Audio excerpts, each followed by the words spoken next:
What finally made you decide to let it go? Grandma, what is your most favorite memory in this car? We have some content and we have some stuff to sell at the auction, which makes the auction a little bit more fun, and to be quite honest with you, a little more stressful too. Today's another day where I may be gambling just a little bit, probably going to make another mistake. Today's video, 1 month in the making. It is 1 month from the time you're watching this video because I'm buying my grandfather's Corvette, bringing it to the Barrett-Jackson auction to see if we can make any money. What am I talking about, Craig? Well, my grandfather is the original owner of the Corvette behind me in this garage right here. He doesn't drive it anymore. He doesn't use it. It has low miles, and the Barrett-Jackson auction in West Palm Beach is just a month away. And he asked me if I wanted to buy it. He knows I love Corvettes, and I said, yeah, maybe I'll ship it up to New Hampshire and sell it up there. Or I can run it through the Barrett-Jackson auction next month and see if we can make some money on it. And he doesn't know is whatever we make on that car, I'm gonna split it with him. My name is Craig from Flying Wheels. Let's see what's behind this garage and then head over to the Barrett-Jackson auction to see if we can try to make some money. Let's get going.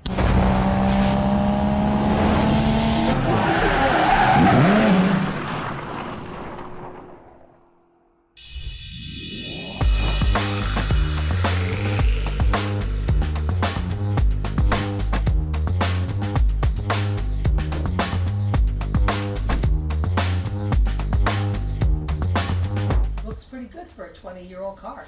It does. And that right there is my grandma. Grandma, how long have you guys owned this car? We bought it in 2004. And you are the head of, weren't you the president of the Corvette Club? Yes. Right now I'm on the board of directors. All right, let's get it started.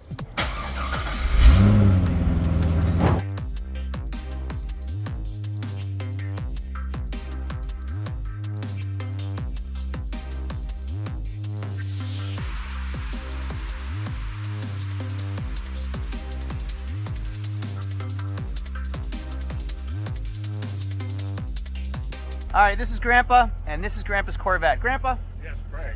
I've been asking you to sell this thing for years. What finally made you decide to let it go? I guess time. Time? Time to go. Do you use it still? Still, yeah. You still drive it? You just had a Corvette meet this weekend, didn't you? We did, but I didn't take the Corvette. You didn't even take the Corvette to the Corvette meet? No. I think that's the answer probably right there. Why didn't you? Well, because I didn't want to take it over there. It was sold. Oh, it was my fault. Oh. All right. Grandma. Yes. What is your most favorite memory in this car? Oh my goodness. We took it down to Key West and we had a great time down there for a week. Do you remember that? We took it up to St. Augustine. We had a great time up there. Mine was when I lived in Florida, when I lived in Orlando, and we took the Viper to your Corvette Club. Oh, yeah. So it was all the Corvette owners and my Viper in Daytona, and it rained. So you guys just got to put your top right up, and I had the Viper convertible top that took me over an hour to put back on. What was your favorite memory? I guess it was going down the Keys. Going down to the Keys? We went down to a car show one time, and another time we went down and had a timeshare down there and we stayed for a week. Oh yeah? Both with the Corvette. Mm-hmm. Great time. Put the top down. It's a beautiful car. So I would think that this is it hard to let it go, or are you ready? I'm ready. It's time. It's Yeah. time. Wow. I'm gonna enjoy it for a little bit. I hope you do. It's a beautiful car. It is. And then someone else will enjoy it after. Exactly. So this is a triple black 2004 Chevy Corvette Convertible with 68,000 miles. What is triple black? Triple black means the convertible roof, the body, and the interior are all black, triple black. Now it has a 350 LS1 all aluminum block V8 with 345 horsepower, which is probably underrated for this car. And in 2004, this was pretty much the max you could get for horsepower aside from the Z06 out of cars. The Mustang, the Camaro, nothing was putting out power like this was back then. Now, my grandparents are part of the Corvette Club in Florida. Actually, they run the Corvette Club in Florida. They bought this car brand new, and clearly they don't use it much. So I have an original one-owner, low-mileage, triple black Corvette Convertible in Florida, which is where people want to buy these cars. And the Barrett-Jackson auction is 1 month away in West Palm. Now, the scary thing is that the Barrett-Jackson auction is a no-reserve auction. So it is a complete gamble on whether or not we will make some money. And what my grandfather doesn't know is I'm going to split whatever we make on this car. Now, he asked me last month if I was interested in buying this Corvette. And I said, you know what? I don't want to make an offer on your car. I really appreciate, I don't like dealing with money and family. I'm sure someone in your Corvette Club would rather buy it. And he said, no, I want you to buy it. If you're interested, how about $12,000? And I said, if you want to sell it for $12,000, I'll buy it for $12,000. I'm interested in it. And then that's when the wheels started moving. And I said, you know what? This is a perfect car for the auction. I think it should do well. And then I can maybe give him even more money than what he wanted for this car. Now, there's a little bit of sentimental value on my end for this car. I was driving it in college when I would come down and visit. I was driving it in my 20s when I would come down and visit. And he would let me borrow it from time to time. I even did a little bit of burnout with him in it once before, which really didn't make him feel too good. Now, sentimental value on my grandmother and grandfather's side, because this was their toy, this was their baby, this was their life, this was their hobby. So it's a big deal to let this car go, but they're getting a little bit older and they don't use it anymore. So why have it sit? They're going on cruises, they're going on vacations now, and they could use the money towards something more functional for them. Now, what I've always loved about these Corvettes right here, and these convertibles are so simple. So it's just a lever right here, a lever right here, and then when I lift the front of this roof, you'll actually see that the back of this roof lifts up as well. So when I lift right here, this part lifts up too. There's a button right inside here that's hidden that lifts this up, and then I can tuck the roof inside. Now, one of my favorite parts about this car is the waterfall right here. This was a big deal for this Corvette because this generation brought back the waterfall, which was original in the 50s style Corvettes. Now, one of the most fun things about this car is this engine right here.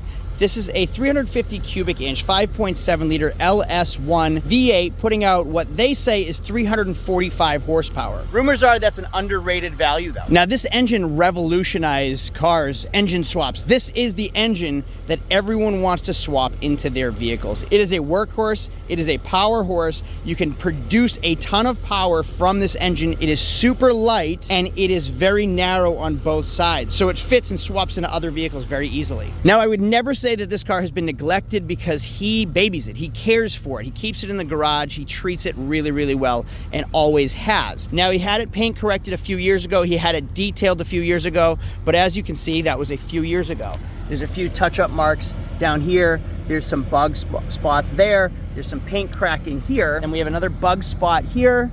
And then something has happened over here. So I'll have to come down here and take care of these things before the auction. Hopefully Dr. Color Chip can take care of that with me and we can fix that issue.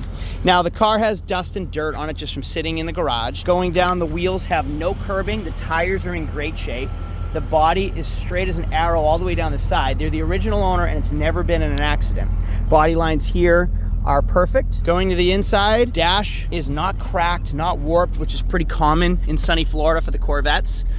The leather, amazing condition for the year. These are usually cracked, worn, and faded. Now again, it's gonna need a good detailing. Maybe I'll work on getting a detailer sent over this month to clean this car up for me so I don't have to do the work when I get down here. I love the dual exhaust on this car with the Corvette plate emblem in the middle. And then going down the passenger side, you can see there's just some swirl marks and debris. There's some touch up right here, which I think I can fix with Dr. Color Chip. I'm pretty pleased with this car. And again, interior is great, 68,000 miles, but we do have a traction light on, which is kind of a bummer.